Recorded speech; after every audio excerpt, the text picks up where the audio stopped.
A lot of families who have a cancer diagnosis or have pre-existing conditions have tremendous issues with health insurance. Some are fortunate enough to work for a large employer where they get good health insurance, but many are self-employed. Many work for small employers who cannot afford health insurance or who can't afford very comprehensive insurance.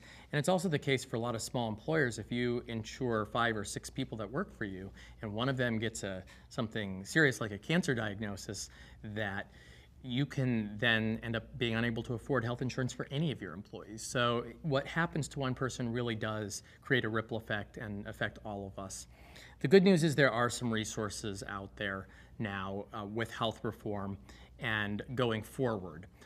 Starting in 2014, health insurance companies will no longer be able to deny health insurance based on pre-existing conditions. They won't be able to exclude any pre-existing conditions from treatment, and they won't be able to charge anyone more because they have a pre-existing condition. Health insurance will be based only on people's age, on where they live in terms of a high or low cost area, and whether or not they use tobacco. So that is very good news for people with pre-existing conditions. Access, which is Medicaid in Arizona, will be expanded, and people who make too much for access will be able to get tax credits that will help them pay for the cost of health insurance. It should also be a little bit easier to compare and price health insurance, so there will be new options for families.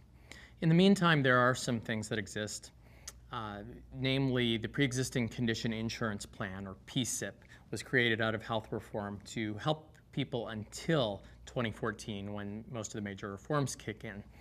And that allows health insurance for people with pre-existing conditions who have been denied by other insurers, can get it there. It is relatively affordable compared to what they might find purchasing on their own. The downside is that you must be without health insurance for 6 months and you must have a pre-existing condition. So it is a little difficult for families, and as a result, because so many people who do have pre-existing conditions can't go 6 months without health insurance, it has resulted in lower enrollment than was hoped for. More good news is for young adults, and meaning a lot of them who have been able to stay on their parents' health insurance until they are 26 years of age. And that has been one of the biggest benefits already from federal health reform, is that we now have 3 million more young people under the age of 26, 18 to 26, who are able to get health insurance through their parents' policies. Even if they've gone off of them, they can get back on them.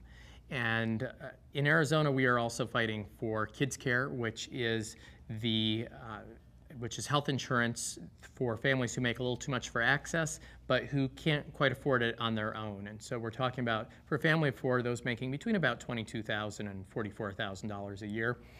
Enrollment is, well, there's a waiting list right now for kids care, but families should go ahead and apply, and they can do that by calling 1-800-235-9678 in the state of Arizona and find a place that will help them apply for access with the electronic application, Access or Kids Care.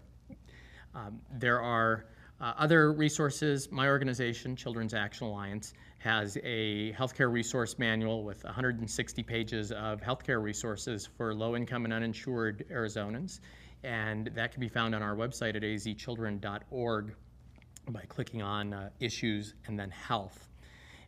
It is something that has a very easy table of contents, so people don't have to read the whole thing. They can look at where the cancer care is, or how to apply for access, or if they're looking for vision coverage or dental and they can't afford it, where can they go for help in the community? And the links are all clickable, as is the table of contents. There are some services and some great organizations out there in the community who help people get enrolled into health insurance through Access, or finding them other resources like community health centers where they can get primary care on a sliding fee scale. Those are some great services, and we can definitely help connect people with those. Children's Action Alliance is a nonprofit research and advocacy organization. We are involved in public policy. We are involved in collecting personal stories and finding out what is happening so we can take that to legislators, members of Congress, state agency officials who make decisions affecting all of us. We also are fortunate to have funding from First Things First, which is an early childhood initiative in Arizona, with which we lead a coalition of other community organizations, nonprofit organizations that help people find the care they need. Through our coalition is called Kids Health Link, and people call us at 1-800-235-9678, or they can also visit kidshealthlink.org, one word. And from there, they can call that number and be directed to the community organization that's in their neighborhood who can walk them through the application process for access without having to go to a state office to apply. We can do that electronically. We can scan in and fax in all their materials and hopefully get them a determination very quickly. And then if they don't qualify for access, we can help them find what's in their community near where they live, community health centers with sliding fee scales or other care that's available in the community. And in some cases, we can help them deal with the health insurance that they have. But we really are out there finding what healthcare resources are available in the community. We see a lot of families who don't know where to turn when their kids get sick. They can't afford health insurance. They don't have health insurance through their employer. We talk to school nurses, we talk to school teachers who know that kids are not doing well and maybe they need glasses. We find children who come in and who have developmental issues that they need to get fixed now because it's going to be a bigger problem later on. And we find children, we've worked with children who are survivors of one in particular who had a brain tumor, and then there are ongoing issues that he has to face. And we have worked with those families and helped them to get into access and into kids' care where all of those services are provided for them. We also see a lot of families who go to a Department of Economic Security state office to apply, and they get the runaround. They don't hear back on their application. They have to wait in long lines, and they get to the point where they give up, to the point where they're not willing to go through with the process, and they just go through hoping that their kids are going to stay healthy and that they're not going to get sick.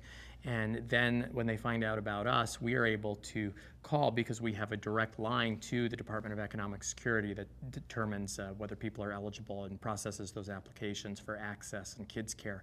And so we've had people who have been wrongly denied, and we are able to call up a special unit within the Department of Economic Security, and we are able to point out to them where there are mistakes. If there's documentation missing, we're able to make sure that that gets in there.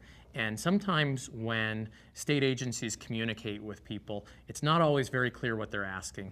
Applying for any sort of government service can sometimes be confusing. And we are able to understand and help them understand what those notices that they're getting in the mail are asking for so that they can get their application completed and get the care that they need to keep their kids healthy.